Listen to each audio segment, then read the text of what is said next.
everyone. Thanks for coming back to Nanton Aviation Station. This is Season 3, Show 8. And once again, we have a special guest with us today, Karl, who our benefactor and project lead. And we're just going to update Karl today on a few things, and Karl's going to update you on some other things that are going on with Halifax 57 Rescue Canada. Hi, Karl. Hi, Scott, and it's great to be back with you and see all the progress. And, you know, I'm sorry I can't get back here as often into the trenches to see how things are going, but out at the Bomber Command Museum of Canada, our partners in this Halifax project, we've got a ton of things going on this year. But I'll explain to you towards the end of our program all the giant steps that are being made. But I'm very interested in these new pieces and the progress on the construction here. Excellent, good. Well, we're going to get into that in a couple minutes. So laid out on the table here, we've got basically the makings of a new wing rib. Now, nothing's been cut really yet. These are all the pieces as we got them from Metal Fab, our helpers out in Stittsville. And these pieces have been formed.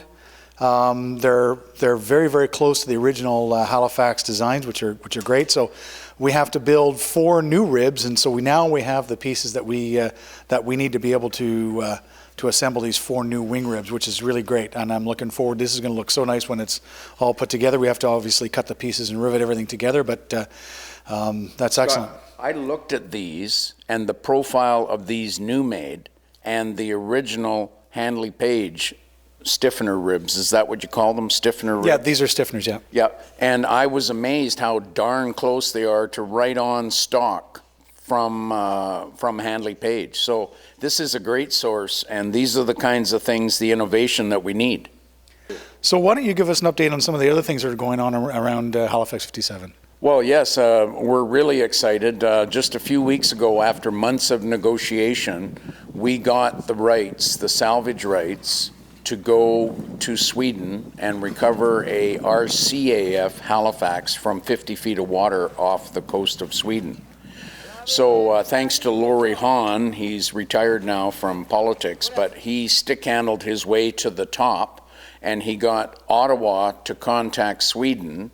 And they, after mulling it over for weeks, they sent us a letter stating, yes, you can recover this RCAF Halifax this summer. So it's big excitement. And you know, we were willing to start from square one here at the shop and build outwards our Halifax for the Bomber Command Museum. But this could be a huge step forward in our development of the project. What if we get intermediate wings, outer wings, tail sections for a Halifax from this one off the coast of Sweden? So I'm leaving tomorrow, well actually tonight, I'm going to Sweden. This is April 2nd. So on April 3rd and 4th, I will be meeting with Havresan Sea Journey of Sweden. They're providing the divers and the manpower and everything to go down, and we'll sluice out the airplane. It's sifted into the sand, but we know exactly where it is. We've already dived on it. So it's a major step forward. It's very exciting. It's just like Norway and Belgium, where we're going into a virgin Halifax site that's been sitting there for 73 years. And it's not salt water, it's brackish water. Right. It's only 8 parts per million salt. It's 25% the strength of regular seawater, so it's almost fresh water. So we expect some of the major components to be in good condition. So I'm really enthused about it. So, and I can't overstate this development, and it's Halifax HR 871 of 405 Pathfinder Squadron. So stand by, folks, because it's going to knock your socks off when we recover this summer.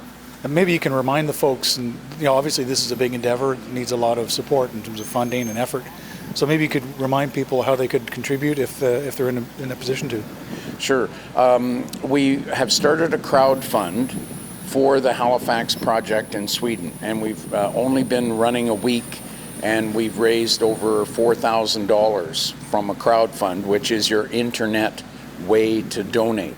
And a lot of Canadians are contributing money, funding to help us to supplement our recovery budget for the recovery in Sweden.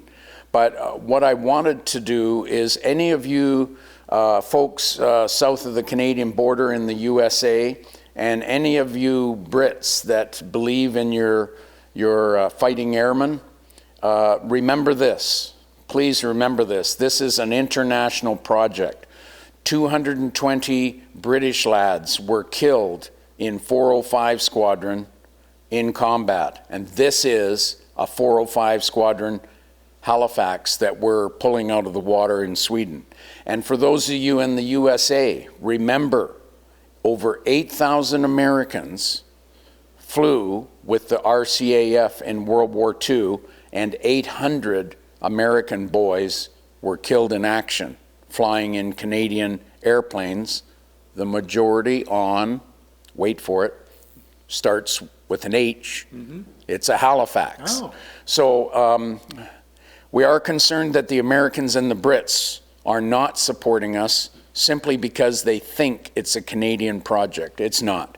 It's an international project, and we're going to go ahead and do it, and we want to invite all of our British and American friends, come with us.